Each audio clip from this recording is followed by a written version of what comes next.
এক বনে এক বিশাল সিংহ গভীর ঘুমে মগ্ন ছিল। তখন একটি ছোট ইঁদুর ভুল করে সিংহের গায়ের ওপর লাফালাফি শুরু করলো। সিংহের ঘুম ভেঙে গেল এবং সে অত্যন্ত রাগান্বিত হয়ে ইঁদুরটিকে থাবায় বন্দি করল। ভীত ইঁদুরটি মিনতি করে বলল, মহারাজ, আমাকে ছেড়ে দিন। আমি ছোট হলেও হয়তো কোনোদিন আপনার উপকারে আসতে পারি। ইঁদুরের কথা শুনে সিংহ হেসে ফেলল, কিন্তু দয়া করে তাকে ছেড়ে দিল। কিছুদিন পর সিংহটি শিকারীর জালে আটকে পড়ল। সে জাল থেকে বের হওয়ার জন্য অনেক চেষ্টা করল এবং প্রচণ্ড গর্জন করতে লাগলো, কিন্তু কোনোভাবেই নিজেকে মুক্ত করতে পারল না। সিংহের গর্জন শুনে সেই ছোট্ট ইঁদুরটি সেখানে ছুটে এলো। সে দেরি না করে তার ধারালো দাঁত দিয়ে জালের দড়িগুলো কাটতে শুরু করলো। কিছুক্ষণের মধ্যেই সে পুরো জালটি কেটে সিংহকে মুক্ত করে দিল। সিংহটি বুঝতে পারল যে কাউকেই ছোট করে দেখতে নেই। সে ইঁদুরকে ধন্যবাদ জানালো এবং তারা বন্ধু হয়ে গেল। বন্ধুরা, গল্পটি ভালো লাগলে সাবস্ক্রাইব কর। একটি ছোট শহরের ছেলে ছিল, নাম তার তানভীর। কোরবানির ঈদ আসলেই সে সবচেয়ে বেশি উত্তেজিত হয়ে যেত, কারণ সে কোরবানির হাটে যেতে খুব পছন্দ করত। একদিন সকালে তানভীর তার বাবাকে বলল, বাবা, আজকে আমাকে হাটে নিয়ে যাবেন তো? বাবা হাসলেন, ঠিক আছে, তবে শান্ত হয়ে থাকবে। তানভীর খুশিতে লাফ দিল। হাটে গিয়ে তানভীর অবাক। চারদিকে বড় বড় গরু, ছাগল, ভেড়া আর মানুষের ভিড়। কেউ দাম বলছে, কেউ হাসছে, কেউ আবার গরুকে পানি খাওয়াচ্ছে। তানভীর এক গরুর সামনে দাঁড়িয়ে বলল, ওয়াও, এই গরুটা তো মনে হয় জিম করে এসেছে। Cow strong. বাবা হেসে বললেন, এটা কোরবানির জন্য ভালো গরু। হঠাৎ তানভীর একটা ছাগলের সামনে গেল। ছাগলটা তার ব্যাগ টান দিল। হা। তানভীর চিৎকার, বাবা, এই ছাগলটা আমার ব্যাগ চুরি করতে চায়। সবাই হেসে উঠল।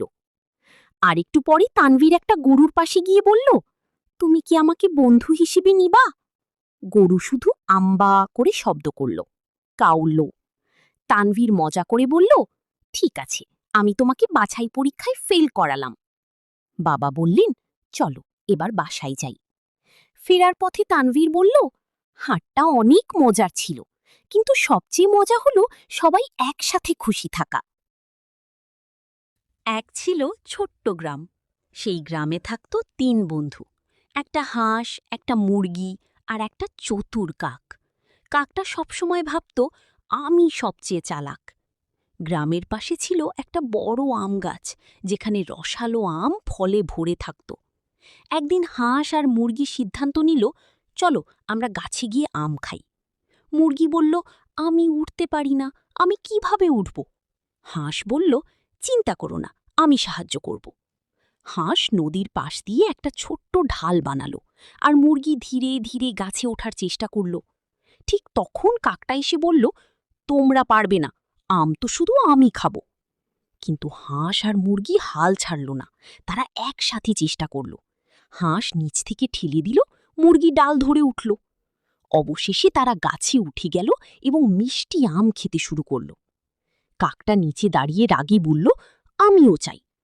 হাঁস হাসি বলল, তুমি যদি সাহায্য করতে তাহলে সবার জন্যই থাকত। কাকটা বুঝল তার ভুল। পরে সে সাহায্য করে গাছ থেকে আরও আম নামিয়ে দিল। সবাই মিলে খুশিতে আম খেল। হে হে। এক তপ্ত দুপুরে একটি কাক খুব তৃষ্ণার্ত হয়ে পানির খোঁজে এদিক ওদিক উড়ছিল। অনেকক্ষণ খোঁজাখুঁজির পর সে একটি বাগানের কোণে একটি পানির কলস দেখতে পেল। কাকটি খুব আশা নিয়ে কলসের কাছে গিয়ে বসল। কাকটি দেখল কলসের তলায় সামান্য পানি আছে, কিন্তু তার ঠোঁট অতদূর পৌঁছাচ্ছে না। সে অনেক চেষ্টা করল, কিন্তু পানি পান করতে পারল না। তৃষ্ণায় তার গলা ফেটে যাচ্ছিল, কিন্তু সে হাল ছাড়ল না। হঠাৎ কাকের মাথায় একটি বুদ্ধি এলো।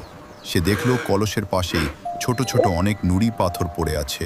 সে ভাবল, যদি পাথরগুলো কলসের ভেতরে ফেলা যায় তবে হয়তো পানি উপরে উঠে আসবে। কাকটি একটি একটি করে পাথর তার ঠোঁটে তুলে কলসের ভেতর ফেলতে শুরু করলো। ধীরে ধীরে কলসের পানির স্তর উপরে উঠতে শুরু করলো। অবশেষে পানি কলসের মুখে চলে এলো। কাকটি মন ভরে পানি খেয়ে তার তৃষ্ণা মেটাল এবং আনন্দে ডানা ঝাপটিয়ে উড়ে গেল। এই বুদ্ধিমান কাকের জন্য সাবস্ক্রাইব করুন।